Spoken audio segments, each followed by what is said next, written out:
అంతా అనుకున్నట్లే బడ్జెట్ విడుదలైందా? అరుణ్ జైట్లీ విడుదల చేసిన బడ్జెట్ ఎవరికి అనుకూలం, ఎవరికి ప్రతికూలం? గత ప్రభుత్వాలు విడుదల చేసిన బడ్జెట్తో పోలిస్తే ఈ ఆర్థిక సంవత్సరం బడ్జెట్లో సామాన్య ప్రజలకు కలిసొచ్చేవిగా ఉన్నాయి. ఊహించని బడ్జెట్ విడుదలైంది. సామాన్యులకు అందుబాటులో ఉండే బడ్జెట్ ప్రజల ముందుకొచ్చింది. ఒక పక్కా ప్రణాళిక, ఒక పక్కా కార్యాచరణతో కూడిన బడ్జెట్ను కేంద్ర ఆర్థిక మంత్రి అరుణ్ జైట్లీ పార్లమెంట్లో ప్రవేశపెట్టారు. సామాన్యులకు అందుబాటులో బడ్జెట్ ఉందనేది కూడా పలువురి అభిప్రాయం. అంతేకాదు, ఏపీకి సంబంధించి బడ్జెట్లో జరిగిన కేటాయింపులు కూడా అభినందనీయమే. ఏపీ రాజధాని అమరావతికి భూములు ఇచ్చిన రైతులకు ఈ బడ్జెట్లో ప్రత్యేక న్యాయం జరిగింది.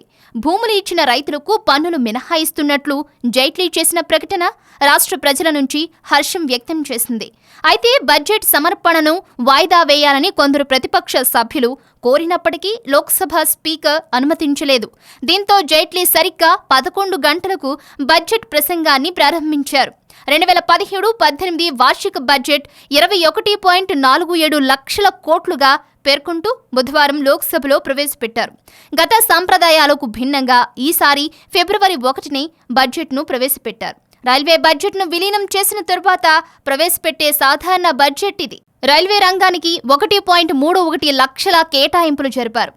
ఇక ఆర్థిక మంత్రి అరుణ్ జైట్లీ 92 సంవత్సరాల తరువాత ఓ నూతన అధ్యాయానికి నాంది పలికారనే చెప్పాలి. మొట్టమొదటిగా రైల్వే బడ్జెట్ను సాధారణ బడ్జెట్లో విలీనం చేసి ఉమ్మడి బడ్జెట్ను జైట్లీ ప్రవేశపెట్టారు.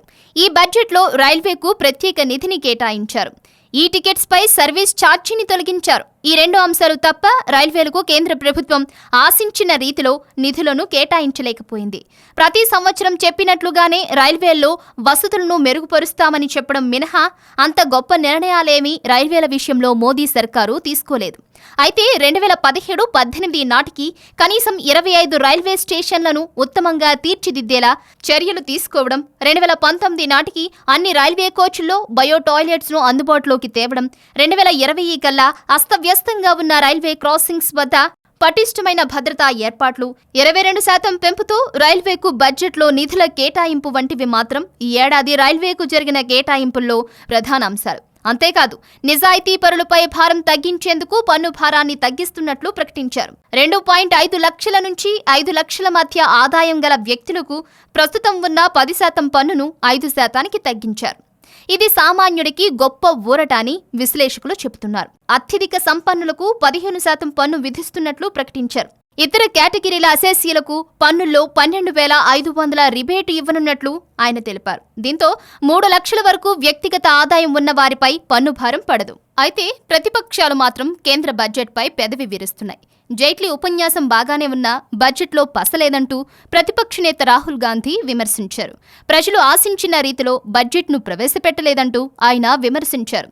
అరుణ్ జైట్లీ విడుదల చేసిన బడ్జెట్పై మోదీ హర్షం వ్యక్తం చేశారు. అన్ని వర్గాల ప్రజల అభివృద్ధికి అనుకూలంగా బడ్జెట్ ఉందన్న ఆయన 2020 నాటికి రైతుల ఆదాయం రెట్టింపు అవుతోందని చెప్పారు. చారిత్రాత్మక బడ్జెట్ను ప్రవేశపెట్టిన జైట్లీకి మోదీ అభినందనలు తెలిపారు. కేంద్ర ఆర్థిక వ్యవస్థలో మున్ముందు భారీ మార్పులు రానున్నాయని కూడా మోదీ స్పష్టం చేశారు. మొత్తానికి జైట్లీ విడుదల చేసిన బడ్జెట్ వినూత్నంగా ఉందనేది స్పష్టమవుతోంది. గ్రామీణ రంగానికి, పేదలకు పెద్దపీట వేస్తూ జరిపిన కేటాయింపులు ఎంతవరకు అందరికీ అందుబాటులోకి వస్తాయనేది చూడాలి. ఏది ఏమైనా ఈసారి బడ్జెట్లో సామాన్యుడికి ఎక్కువ శాతం కేటాయింపులు జరిపారనేది కూడా ప్రత్యేకించి చెప్పుకోవాల్సిన అంశం. Thanks for watching one India Telugu. For more details please subscribe one India Telugu. Don't forget, share and like. Thank you.